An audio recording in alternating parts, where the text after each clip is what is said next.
Hello students, तो आज हम आपके लिए एक वीडियो लेके आए हैं। इस वीडियो में आपको यूज करना है नो सूनर देन का। अच्छा, बाय द वे मैं आपको बताऊं, ये नो सूनर देन जो यूज है वो एक एडवर्ब क्लॉज से है ना। एडवर्ब क्लॉज के 9 टाइप होते हैं, है ना। 9 टाइप बहुत सारे हैं। Adverb clause of time, adverb clause of reason, adverb clause of place, adverb clause of purpose, adverb clause of manner. तो उन बहुत सारे टाइप हैं, उनमें से हमने लिया है नो सूनर देन। अब इस नो सूनर देन का जो यूज है वो किस प्लेस पर करना है, तो use of no sooner dot dot dot then in place of as soon as. In place of as soon as. As soon as का हिंदी मीनिंग होता है जैसे ही डॉट डॉट डॉट वैसे ही, है ना। अब पहले इसको पढ़ते हैं। देखो, जैसे ही क्लोज्ड हिज आईज, उसने अपनी आंखों को बंद किया। His successors started drawing over the left property. तो उसके जो सक्सेसर्स थे, मतलब जो जैसे अपने जो बच्चे होते हैं, तो उसके पिताजी ने जैसे ही आंखें बंद की तो उनके जो बच्चे थे वो स्टार्ट करने लगे उस बची हुई प्रॉपर्टी को डिस्कस करना, है ना। अब जैसे ही रैट्स सी द कैट, जैसे ही चूहे बिल्ली को देखते हैं, दे रेन अवे, वे भाग जाते हैं, है ना। दे रन अवे, वो भाग जाते हैं। As soon as the summer comes, जैसे ही समर आता है, द बर्ड्स स्टार्ट चिरपिंग या सिंगिंग। जो बर्ड्स हैं, पक्षी हैं, वो गाना शुरू कर देते हैं, चहचहाना शुरू कर देते हैं। As soon as he was seen, जैसे ही उसको देखा गया, ही वॉज अरेस्टेड, उसको गिरफ्तार कर लिया गया। तो सबसे पहली चीज, आपको no sooner dot dot dot then का यूज करना है in place of as soon as, यानी एज सून एज की जगह लगाना है नो सूनर। इतना क्लियर है। यानी इसकी जगह हम क्या प्लेस करेंगे, नो सूनर। तो सबसे पहले यूज करेंगे आप नो सूनर का, किसकी जगह, in place of as soon as. तो हम सभी सेंटेंसेस में लगा सकते हैं क्या चीज, नो सूनर।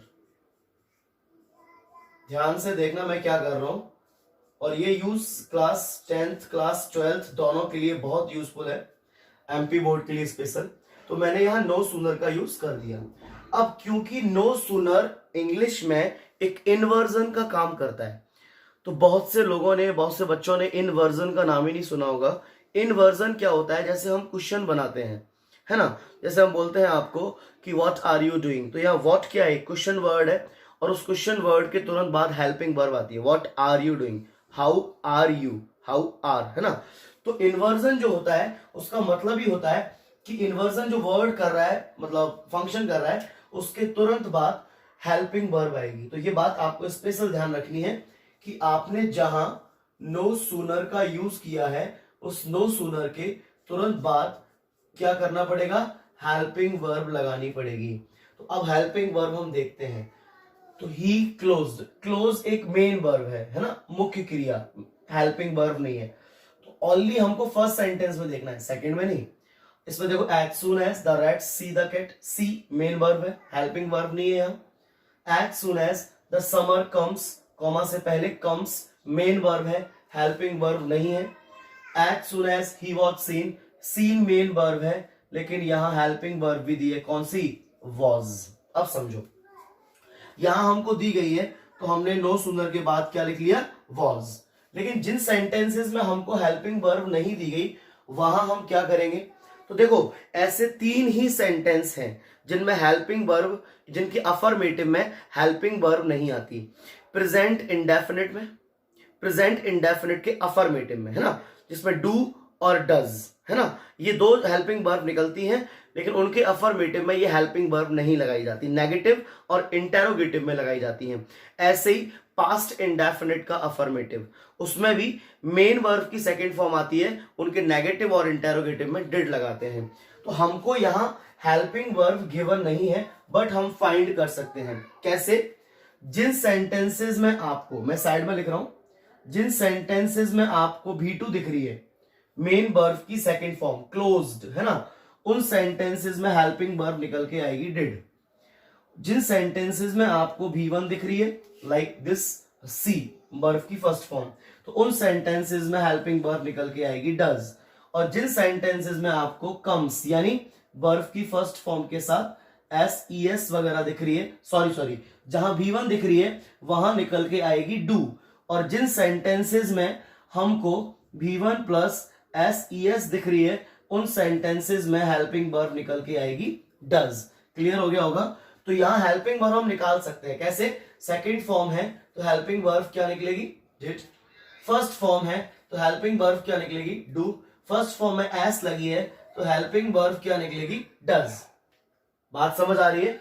अब इसके बाद हम सेंटेंस में सब्जेक्ट लिखते हैं। क्या लिखते हैं, सब्जेक्ट। यहां सब्जेक्ट क्या है ही, यहां क्या है द रैट्स, देखते जाना। यहां सब्जेक्ट क्या है द समर, यहां सब्जेक्ट क्या है ही।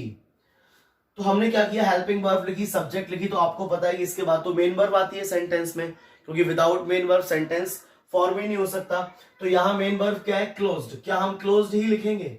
अब डिड का यूज हो गया, डू का यूज हो गया, डज का यूज हो गया।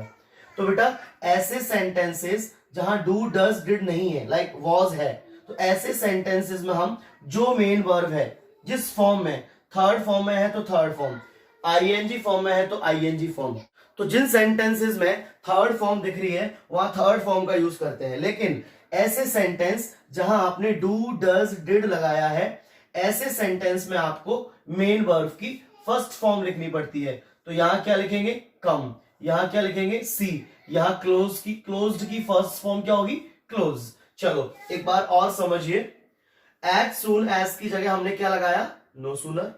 नो सूनर इन्वर्जन यानी क्वेश्चन वर्ड की तरह काम कर रहा है, तो उसके तुरंत बाद हेल्पिंग वर्ब, जहां हेल्पिंग वर्ब दिखी वहां लगा दिया, जहां नहीं दिखी वहां हमने मेन वर्ब की सहायता से हेल्प से निकाल लिया। V2 थी तो डिड लिखा, V1 थी तो डू लिखा, V1 के साथ SES थी तो हमने डज लिखा। समझ गए। और जहां पहले से ही दी है वॉज तो हमने नीचे लिख दिया वॉज, उसके बाद सब्जेक्ट लगाया he, the summer, the rats, उसके बाद ही। अब जिसमें was were is am are लगाया वहां जो मेन वर्ब की फॉर्म है वो लिख दी, लेकिन जहां डू डज डिड लगाया वहां सिर्फ फर्स्ट फॉर्म ही लिखनी है। तो क्लोज्ड की फर्स्ट फॉर्म क्लोज, सी की फर्स्ट फॉर्म सी, और कम्स की फर्स्ट फॉर्म कम। उसके बाद जो वर्ड बचे हैं उसको लिख दीजिए। जैसे यहां क्या बचा हिज आईज, कॉमा से पहले तक के, है ना। यहां क्या बचा द कैट, तो हमने द कैट लिख दिया।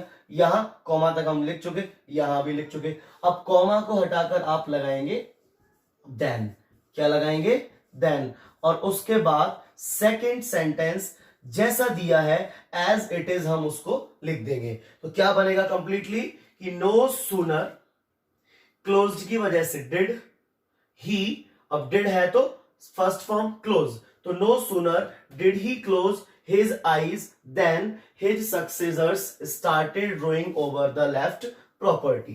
सेकंड क्या बनेगा कि no sooner do the rats see the cat then they run away।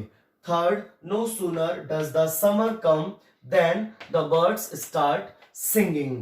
Next no sooner was he seen then he was arrested। I think आपको no sooner dot dot dot then के use समझ में आ गए होंगे। तो आप अपनी notebook question bank जो दी गई है उसमें कुछ क्वेश्चन होंगे, तो आप वहां से इन क्वेश्चंस को लगा सकते हैं। ठीक है। अब मैं आपके लिए नेक्स्ट वीडियो लेके आऊंगा, इसका जो एमपी बोर्ड जो बहुत ज्यादा ध्यान देता है so dot dot dot date या two dot dot dot two, है ना, या अनलेस का यूज भी बहुत इंपॉर्टेंट है in place of if plus not, यानी इफ और नॉट को हटाकर आप अनलेस का यूज करते हैं। तो नेक्स्ट वीडियो में आपको उसी के लेके आ रहा हूं। धन्यवाद।